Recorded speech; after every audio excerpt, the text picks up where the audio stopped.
तो आइए अब हम समझते हैं क्वेश्चन नंबर 32 को। यहाँ पर क्वेश्चन बोला हुआ कि 10 सेंटीमीटर त्रिज्या के एक वृत्त की एक जीवा केंद्र पर समकोण बनाती है। हमारे पास एक 10 सेंटीमीटर त्रिज्या वाला एक वृत्त है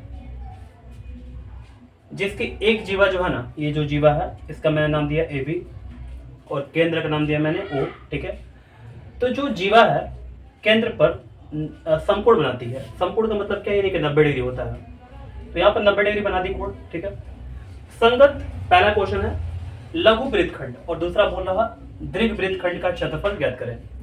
पाई जो लेना है आपको 3.14 लेना है। ठीक है, 3.14 वैल्यू आप लीजिएगा पाई का। ठीक है, तो चलिए सबसे पहले हम लोग लघु वृत्तखंड निकालते हैं। आपको पहले पता होना चाहिए कि आखिर लघु वृत्तखंड होता क्या है।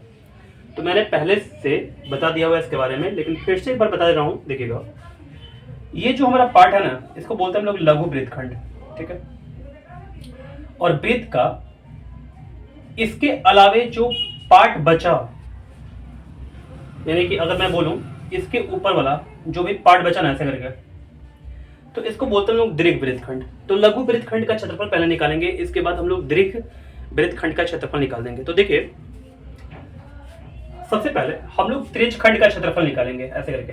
तो ए ओ बी त्रिज्यखंड का क्षेत्रफल और माइनस हम लोग क्या करेंगे, त्रिभुज ए ओ बी का क्षेत्रफल। ठीक है, तो हमारा लघु वृत्तखंड का क्षेत्रफल आ जाएगा। तो मैंने यहां पर लिख दिया कि लघु वृत्तखंड का क्षेत्रफल बराबर, ठीक है, लघु त्रिज्यखंड का क्षेत्रफल, लघु त्रिज्यखंड का क्षेत्रफल, ये लघु त्रिज्यखंड है आपका, और इसके अलावे ये जो बाकी है, जैसे मैं आपको दिखाता हूं, ये वाला जो है ना, ये लघु त्रिज्यखंड है आपका, और बाकी जो इसके अलावे जो बचा हुआ है उसको हम लोग दीर्घ त्रिज्यखंड बोलेंगे।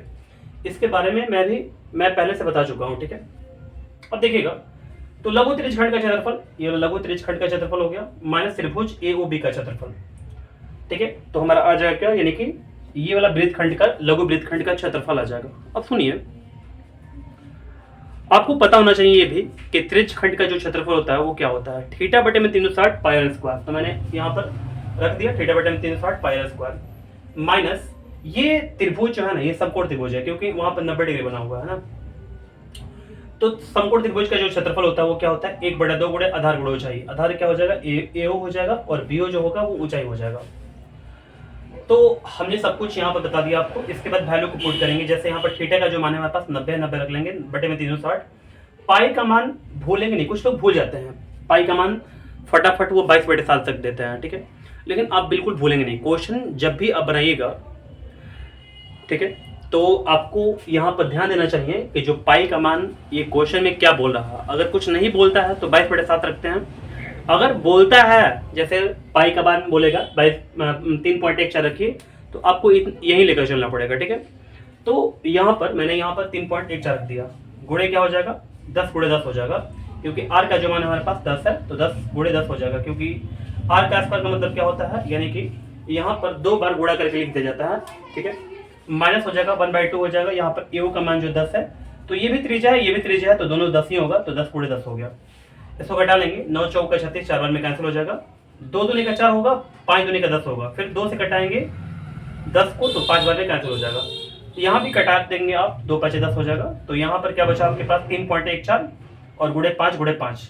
ठीक है, तीनों को गुणा करते हैं तो हमारे पास मिलता है 78.50, और यहाँ पर घटा लेंगे हम लोग, 10 5 50 हो जाएगा, दोनों घटाने के बाद हमारे पास मिलेगा 28.50 सेंटीमीटर स्क्वायर। तो यहाँ पर हमारे पास लघु वृत्तखंड का जो क्षेत्रफल है ना, वो आ चुका है हमारे पास। ठीक है, इसके बाद हम लोग दीर्घ वृत्तखंड का क्षेत्रफल निकालेंगे। थोड़ा सा आप माइंड लगाइए कि दीर्घ वृत्तखंड का क्षेत्रफल कैसे निकल पाएगा। बहुत ही आसान है, हम लोग पूरा वृत्त का क्षेत्रफल निकाल करके और इस लघु वृत्तखंड का क्षेत्रफल को अगर घटा देते हैं तो हमारे पास आ जाएगा दीर्घ वृत्तखंड का क्षेत्रफल। ठीक है, तो बस हम वही करेंगे। देखिए, दीर्घ वृत्तखंड का क्षेत्रफल दूसरा नंबर जो हमारे पास है, तो वृत्त का क्षेत्रफल माइनस लघु वृत्तखंड का क्षेत्रफल। वृत्त का क्षेत्रफल क्या होता है आपको पता होना चाहिए कि पाई आर स्क्वायर होता है। ठीक है, लघु वृत्तखंड का क्षेत्रफल क्या है हमारे पास, 28.50 है, तो हमने इसको रख दिया। पाई का वैल्यू यहाँ पर थोड़ा देखिएगा ध्यान से, पाई का जो मान है हम लोग रख देंगे 3.14 गुणे, यहाँ पर आर स्क्वायर है, तो आर स्क्वायर का मतलब क्या है, 10 गुणे 10 माइनस 28 पॉइंट कितना है, 50 है। ठीक है, अब देखिए सब कुछ यहाँ पर हम रख दिए, यहाँ पर पॉइंट अगर हटाएंगे तो नीचे 100 आ जाएगा। ठीक है। यहाँ पर पॉइंट के लिए 1 आता है और डबल अंक है तो डबल 0 हो जाएगा। 0 से 0 कैंसिल हो जाएगा, ये भी 0 से 0 कैंसिल हो जाएगा। तो हमारे पास क्या बचा 314 माइनस 28.50 हो गया, ठीक है। घटाएंगे तो हमारे पास आंसर कितना आ जाएगा, थोड़ा ध्यान दीजिएगा। यहाँ पर देखिए 0 में से 0 गया 0, 10 में से 5 गया 5 हुआ, और यहाँ पर 13 में से 8 गया कितना हुआ 5 हो जाएगा, 10 में से 2 गया 8 हुआ, ठीक है। यहाँ पर 2 हो जाएगा तो 285.50 सेंटीमीटर स्क्वायर। तो वृत्तखंड का क्षेत्रफल हमारे पास आ गया ये वाला, ठीक है। तो मैं आप उम्मीद करता हूँ कि आपको क्वेश्चन ये समझ में अच्छा से आ गया होगा। तो आइए अब हम देखते हैं क्वेश्चन नंबर 33 को। यहाँ पर क्वेश्चन बोला कि किसी वृत्त का केंद्र O है। हमारे पास एक वृत्त है, इसका जो केंद्र है वो O है ना, और इसकी त्रिज्या 5 सेंटीमीटर, इसकी जो त्रिज्या है वो 5 सेंटीमीटर की है। यदि इसकी एक जीवा AB बराबर 5√2 सेंटीमीटर हो, इसकी एक जीवा है AB जिसका मान है 5√2 सेंटीमीटर, ठीक है। तो लघु वृत्तखंड का क्षेत्रफल निकालें। हमको क्या करना है, ये जो लघु वृत्तखंड है ना, ठीक है, लघु वृत्तखंड का मुझे क्या करना है, क्षेत्रफल फाइंड करना है, समझिए। तो देखिए हम लोग कैसे फाइंड करेंगे। सबसे पहले अगर क्वेश्चन को अगर आप ध्यान से देखिएगा तो हमारे पास केवल त्रिज्या दिया हुआ है और ये जो जीवा है वो दिया हुआ है और कुछ नहीं दिया हुआ है इसके अलावा। तो हम क्या करते हैं, सबसे पहले जीवा निकालने के लिए आपको त्रिज्यखंड का क्षेत्रफल चाहिए और उसमें से त्रिभुज का क्षेत्रफल घटाना पड़ता है, तभी तो आप वृत्तखंड का क्षेत्रफल निकालते हैं। तो त्रिज्यखंड का क्षेत्रफल हम लोग कैसे निकालेंगे जबकि यहाँ पर कोण कुछ है नहीं। तो सबसे पहले हम क्या करेंगे, इस कोण को निकालेंगे, ठीक है। कोण को कैसे निकालेंगे, कोण कैसे निकल कर आएगा। तो देखिए हम लोग पहले ये चेक करते हैं कि ये जो त्रिभुज है क्या ये समकोण त्रिभुज है कि नहीं है, ठीक है। तो चलिए सबसे पहले हम लोग चेक करते हैं ये समकोण है कि नहीं। तो समकोण होने के लिए क्या चाहिए, यानी कि कर्ण का स्क्वायर बराबर क्या चाहिए, लंब का स्क्वायर प्लस आधार का स्क्वायर चाहिए। तो हमने त्रिभुज AOB में आया और देखा कि AB का स्क्वायर बराबर AO का स्क्वायर प्लस BO का स्क्वायर मैंने कर दिया अभी, ठीक है। देखिए AB का स्क्वायर बराबर क्या हो जाएगा, AO का स्क्वायर प्लस BO का स्क्वायर हो जाएगा, ठीक है। इसका जो मान है रखेंगे, जैसे AB का मान हमारे पास 5√2 है तो इसका मान को रख देंगे हम। तो AO का जो हमारे पास वैल्यू है वो कितना है 5 है तो 5 रख देंगे। यहाँ पर BO का भी वैल्यू कितना हो जाएगा 5 हो जाएगा तो 5 रख देंगे। इसका स्क्वायर करने पर हमारे पास 5 5 25 और यहाँ पर √2 का स्क्वायर 2 होता है तो 25 होने का कितना हो जाएगा 50 हो जाएगा। 5 5 25 और यहाँ भी 5 5 25 हो जाएगा। इस दोनों को जोड़िएगा तो 50 हो जाएगा, ये भी 50 हो जाएगा। यानी कि यहाँ पर हमको ये पता चला कि ये समकोण त्रिभुज बनेगा। क्यों, क्योंकि जो इसका इस त्रिभुज में पाइथागोरस नियम जो है ना रूल फॉलो कर रहा है, पाइथागोरस नियम का पालन हो रहा है, ठीक है। तो पाइथागोरस अगर नियम का पालन हो रहा है तो हम लोग बोल सकते हैं त्रिभुज AOB एक समकोण त्रिभुज है, ठीक है। यहाँ पर समकोण त्रिभुज हो जाएगा ABC, तो यहाँ पर 90 डिग्री हो जाएगा। तो मैंने यहाँ बोल दिया AOB, कोण AOB बराबर कितना हो जाएगा 90 डिग्री हो जाएगा, ठीक है। और देखिए हमारे पास ये 90 डिग्री आ चुका। सबसे बड़ा यही प्रॉब्लम था कि ये जो थीटा है यानी कि जो कोण का मान है वो कैसे आ पाएगा, तो हमने निकाल दिया अभी तक। अब देखिए हमारे लिए आसान हो गया इस वृत्तखंड का क्षेत्रफल निकालना, ठीक है। तो लघु वृत्तखंड का क्षेत्रफल हमको फाइंड करना है, तो हम लोग लिखेंगे यहाँ पर लघु वृत्तखंड का क्षेत्रफल बराबर त्रिज्यखंड AOB का क्षेत्रफल, त्रिज्यखंड AOB का क्षेत्रफल माइनस क्या हो जाएगा त्रिभुज AOB का क्षेत्रफल, त्रिभुज AOB का क्षेत्रफल हम लोग निकाल देंगे, ठीक है। तो चलिए त्रिज्यखंड AOB का क्षेत्रफल क्या होता है, θ/360 पाई स्क्वायर होता है। तो रख देंगे यहाँ पर फॉर्मूला को, और यहाँ पर 1/2 आधार गुणा चाहिए क्योंकि यहाँ पर ये जो त्रिभुज है ना ये समकोण त्रिभुज है, इसी के चलते हमने इसको ऐसे करके रख दिया। अब इसके मान को हम लोग रखेंगे, जैसे थीटा का मान हमारे पास 90 आ चुका है तो हम लोग 90 रखेंगे यहाँ पर, बटे में 360 हो जाएगा। यहाँ पाई का मान 22/7 और आर का जो मान है हमारे पास 5/5 हो जाएगा, क्योंकि यहाँ पर जो त्रिज्या है वो 5 है। तो यहाँ पर स्क्वायर कर लेंगे यानी कि 2 बार लिख लेंगे, माइनस 1/2 हो जाएगा। AO का मान हमारे पास 5 है और BO का भी मान हमारे पास क्या है, ये भी 5 होगा क्योंकि ये भी त्रिज्या है ना। तो इसको मैंने कैंसिल कर दिया, 9 चौका 36 यानी कि 4 बार में कैंसिल हो जाएगा। हमारे पास बचा हुआ है यहाँ पर ऊपर बचा हुआ है 22 गुणे 5 गुणे 5, इसको तीनों को गुणा करेंगे हमारे पास आ जाएगा 550 और बटे में कितना हो जाएगा 7 चौका 28 हो जाएगा। ठीक है, तो यहाँ पर नीचे रख दिया 28 माइनस हो जाएगा 5 पचे 25 और बटे में 2 हो जाएगा। लसन निकालेंगे 28 हो जाएगा, आपको तो इसको करने आता होगा। तो हमारे पास आ जाएगा यहाँ पर सब कुछ करने के बाद 200 बटे में 28, इसको पॉइंट में अगर कन्वर्ट करते हैं हम, ठीक है, तो हमारे पास आंसर हो जाएगा 7.14 सेंटीमीटर स्क्वायर। तो अब मैं उम्मीद करता हूँ कि ये क्वेश्चन आपको समझ में अच्छा से आ गया होगा।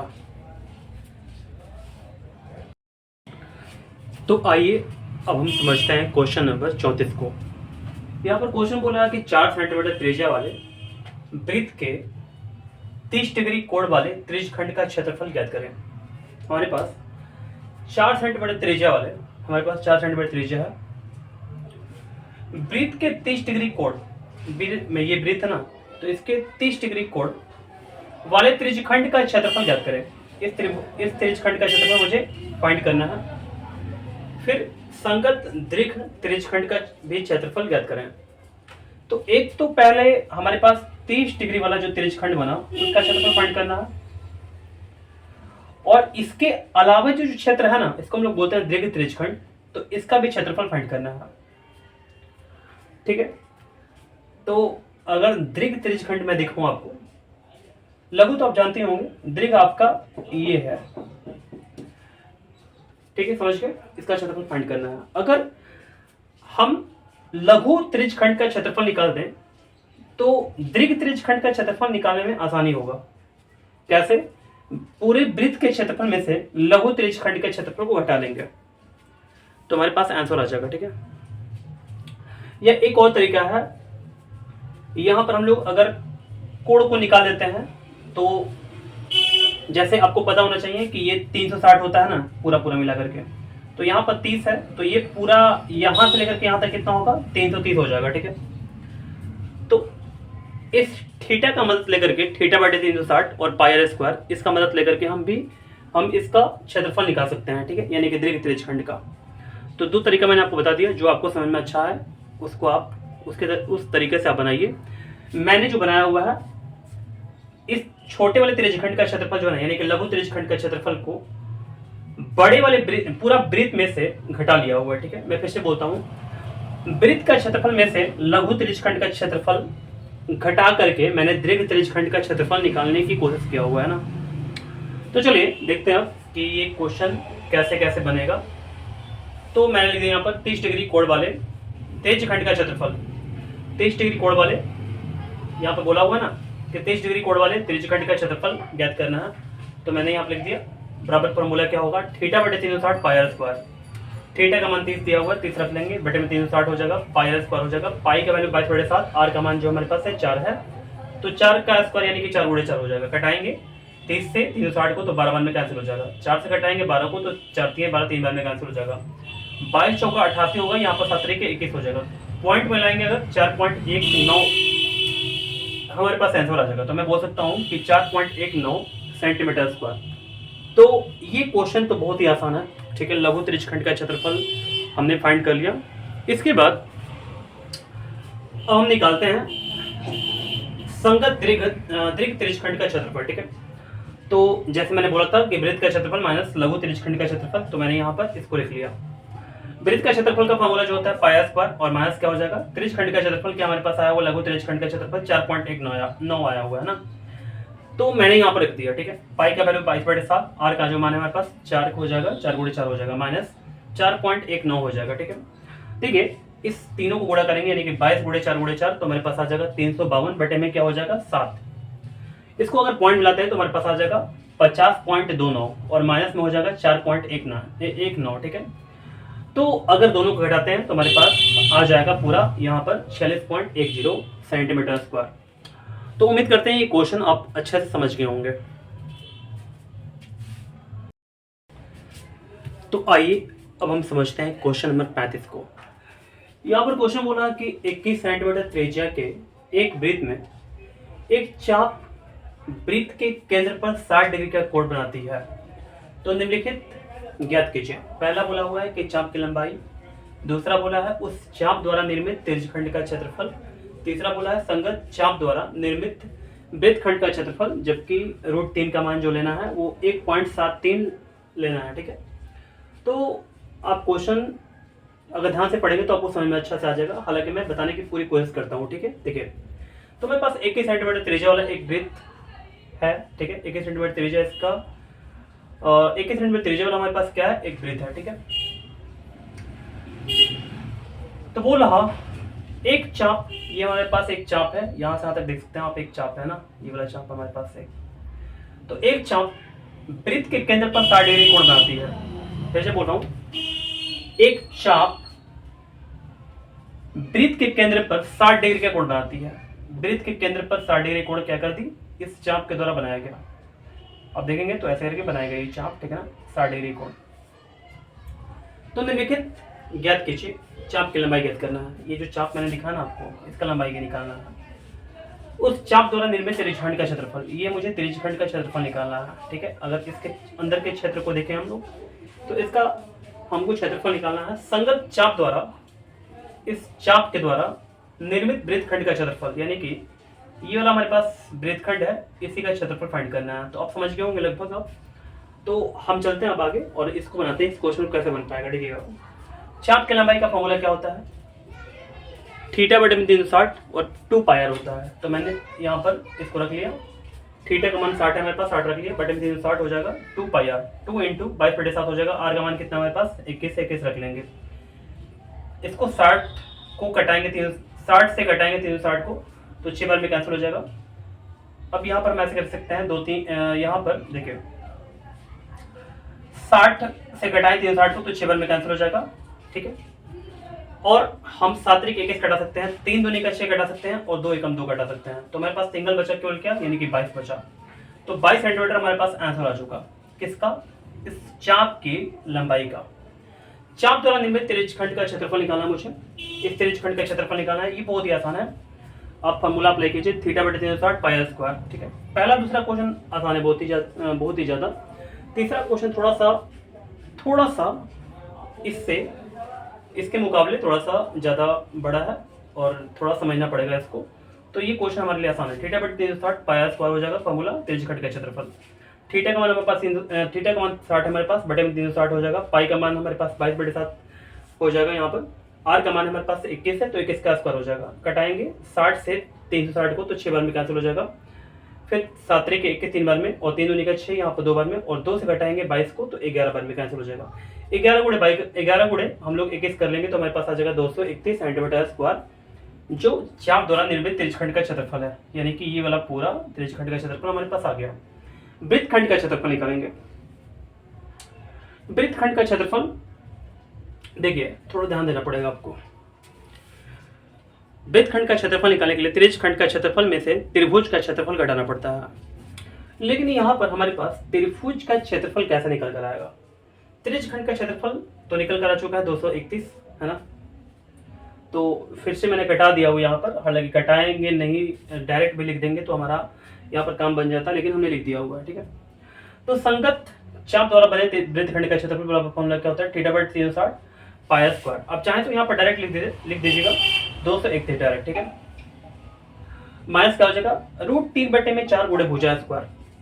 ये क्या हुआ, √3/4 गुणे भुजा स्क्वायर किसका फॉर्मूला होता है। तो वैसे त्रिभुज जिसके तीनों भुजा बराबर होती है, यानी कि समबाहु त्रिभुज का क्षेत्रफल होता है √3/4 गुणे भुजा स्क्वायर। फिर से बोल रहा हूं, ये हमारे पास समबाहु त्रिभुज है, लेकिन आप पूछेंगे कैसे समबाहु त्रिभुज हुआ। ठीक है, तो देखिए ये त्रिज्या आपको पता है, ये भी क्या है, त्रिज्या है। तो जब दोनों त्रिज्या बराबर है हमारे पास, त्रिज्या दोनों बराबर होता ही है, कितना भी त्रिज्या आप ले ले बराबर होता ही है। तो इस त्रिभुज में ये दोनों भुजा जो है ना, ये दोनों भुजा बराबर हो गया। ठीक है, ये दोनों भुजा क्या हो गया, बराबर हो गया। तो इस भुजा के सामने ये कोण और इस भुजा के सामने ये वाला कोण दोनों बराबर होगा। याद समझ पा रहे हैं क्या, मैं फिर से बताता हूं। जब भी दो भुजा किसी त्रिभुज का बराबर होता है, तो उसके सम्मुख कोण भी बराबर होते हैं, ये आपको पता होना चाहिए। ठीक है, तो दो अगर भुजा बराबर किस त्रिभुज का, तो दो कोण भी बराबर, लेकिन कोण कौन कौन सा बराबर होगा, तो मैंने समझा दिया। इस भुजा के ठीक सामने वाला कोण ये वाला है, और इस भुजा के सामने वाला कोण ये वाला है। ठीक है, अब देखिए ये दोनों कोण मेरे पास बराबर होना चाहिए। अब देखिए त्रिभुज के तीनों कोण का योग कितना होता है? 180 होता है। ये बोला कि मैं अकेला 60 हूं, तो ये दोनों मिलकर के जो होगा वो 120 होगा, और 120 को हम लोग अगर दो भागों में बांटते हैं तो 60-60 हो जाएगा, यानी कि ये भी हमारे पास 60 हो जाएगा और ये भी क्या हो जाएगा? 60 हो जाएगा। तीनों कोण का मान जो है वो 60-60-60 आ गया। तो तीनों कोण का अगर मान बराबर है तो वो त्रिभुज जो होगा वो समबाहु त्रिभुज होगा, क्योंकि तीन कोण बराबर अगर है तो तीनों भुजा भी बराबर होगा। इसी के चलते यहां पर जो त्रिभुज हुआ ये समबाहु त्रिभुज हुआ। ठीक है, तो समबाहु त्रिभुज का क्षेत्रफल आप निकाल लीजिए, √3/4 गुणे भुजा स्क्वायर। ठीक है, अच्छा बताइए, देखिए मैं कटाकर इसको बताऊंगा नहीं। ठीक है, यहाँ पर 231, यहाँ पर अगर समय में आपको नहीं आएगा तो यहाँ पर देख सकते हैं आप। ठीक है, इसके बाद √3 का मान हमारे पास कितना दिया हुआ है, ये भूलेंगे नहीं आप, 1.73 दिया हुआ है, तो यहाँ पर 1.73 रखेंगे, बटे में 4 हो जाएगा। ए का मान कितना है, यानी कि ए मतलब भुजा, यानी कि 21 दिया हुआ है, 21 का स्क्वायर कर लेंगे। ठीक है, 1.73 बटे में 4, यानी कि भाग लगाएंगे अगर तो हमारे पास, देखिए थोड़ा सा इसको हम थोड़ा सा बड़ा कर दिए हुए हैं। ठीक है, थोड़ा सा यहाँ पे देख लीजिएगा, 60 से घटाएंगे 360 को तो 6 बार में कैंसिल हो जाएगा। यहाँ पर 1/6 हो गया, 22/7 हो गया, और 21 का स्क्वायर कितना हो गया? 21 गुणे 21 माइनस हो जाएगा 1.73 बटे में 4 गुणे 21 गुणे 21 हो जाएगा, क्योंकि यहाँ पर 21 का स्क्वायर है। घटाना चाहते हैं तो घटा लीजिए, देखिए 7 3 21, 3 दूनी 6, 2 से घटाएंगे 11 बार में, 11 गुणे 21 कितना हो? 231 होता है। 1.73 को 4 से अगर भाग लगाएंगे तो हमारे पास आ जाएगा 0.4325 करके देख लीजिएगा, 21 गुणे 21 हो जाएगा। यहाँ पर तीनों को गुणा करने के बाद हमारे पास आ जाएगा 190.7325, और यहाँ पर 231 तो है ही, दोनों घटाने पर हमारे पास आता है 40.2675 सेंटीमीटर स्क्वायर। तो उम्मीद करते हैं आप ये क्वेश्चन आप अच्छे से समझ गए होंगे।